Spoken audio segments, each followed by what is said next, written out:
What's up, everybody? Welcome back to Mindful Behavior. I'm Ralph, and I have a whole series about biases for you. In this video, we're going to talk about how all prayers are biased.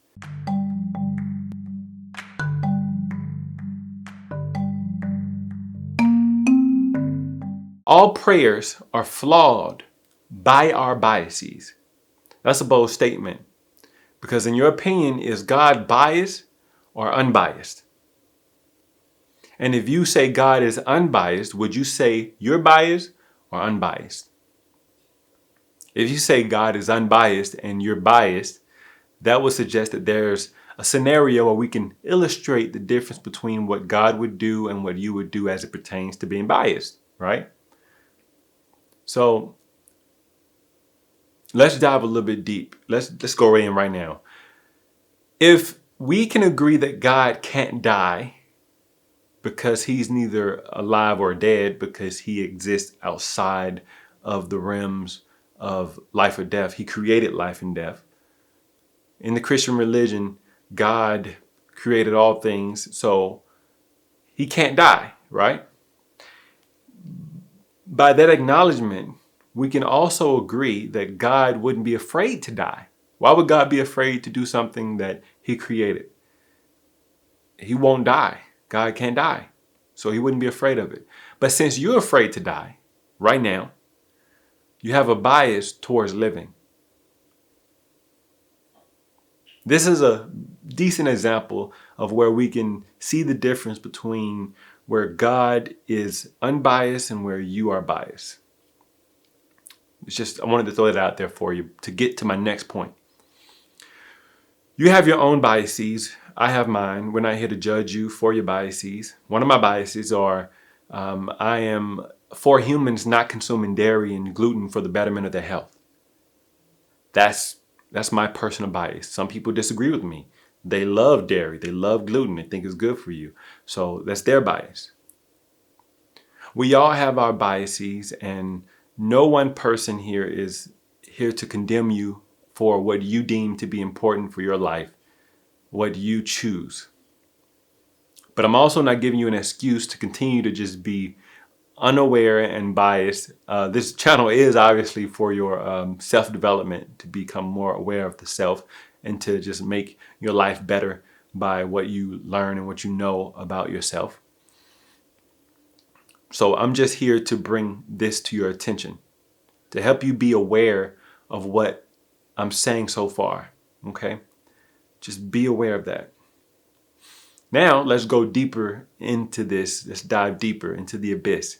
Right now, there are people you have never met who look different than you, talk different than you, dress different than you, smell different than you, think different than you. Let's envision just one person. We don't even need a lot of people to bring this point home. We just need one person who thinks America is evil and that Americans need to be exterminated. That one person, we're going to compare him to you. You're special, right? God favors you, is what a lot of Christians say. Let's imagine that God favors them too, because God is unbiased, right? So just like you're special, they're special. Let's even imagine that they're your age, your sex, and maybe even wear the same size shoe as you. They are you in the eyes of the unbiased God, right? God wouldn't think of them as less special than you. You are the same. Let's say this person prayed and prayed and asked God to bring them victory in killing all Americans. That's their bias. But let's say that you pray that everyone just get along. That's your bias, right? And now you may say, well, God is good. So since my prayer is good, God would choose my prayer over their prayer. But your prayer is good to you based on your worldview. The way you see things, yes, it's good to you. Heck, it's good to me too. I'm biased. But The bias of the person wishing death to America is praying for good too, because they believe you're evil.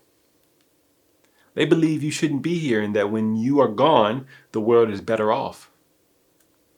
That's good to them. Just like you think what they're wishing for is evil. See, our biases can be very tricky if we don't acknowledge them, we don't focus on them, we don't study them. If God is good, right? If you say God is good, and Christians believe God is good. So if you say God is good, but your good is different from someone else's good, that means that God isn't the unbiased God.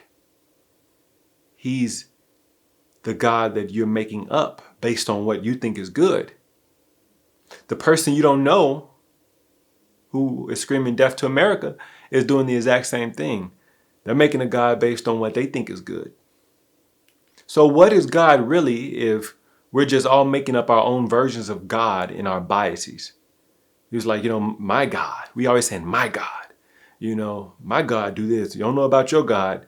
But the reason why we're saying that is because we're biased and we are judging God for what we think God is instead of letting God be truly unbiased. Remember, you're different from God in that way. God is unbiased, you're biased. So we're just making up God. And I thought God was unbiased. Remember, we have to focus on if God is unbiased, how can God be the good that you're within your bias? It seems that God is not only biased in your belief system, but God is controlled by you and your judgment of what God is. God isn't allowed to be the truly unbiased God in your worldview. He has to be the God that you believe is good. You see that? He has to be that. It's like God is locked up in a cage in your mind and it's you outwardly telling everybody who God is based on what you want God to be. So any pastor, anyone who can describe God is describing a God based on their belief system, their biased belief system. You can't trust your biases if God is unbiased. You will never reach God through being biased. But don't let this realization, if you gather what I said and you understand it, it makes sense. Don't let this realization cripple you. If you pray, keep praying. But just be aware that everything you want God to do and be is just you being biased. You are orchestrating what you want God to be. Once you're aware of your biases, you would understand your reality a bit better. And your life would be more abundant, would be better overall. So, and another takeaway note that I want to give you before I head out and make you guys subscribe and like the video and comment is the only way that you can be exposed to God, the only way God can reveal himself to you is once you experience life with an unbiased mindset. Our default mindset is a biased mindset, and it's your duty to eventually be exposed or expose yourself to the unbiased mindset. And you may have already done it. You may have already gotten glimpses, tastes of that unbiased mindset. But there's more. And the only way to more is to become less biased. Like and subscribe. And if you would like to see more of these videos, press that notification bell so you can really have it come to your page. I heard that it doesn't come to your page if you don't press the notification bell. And I'll talk to you guys soon. Love you. Bye.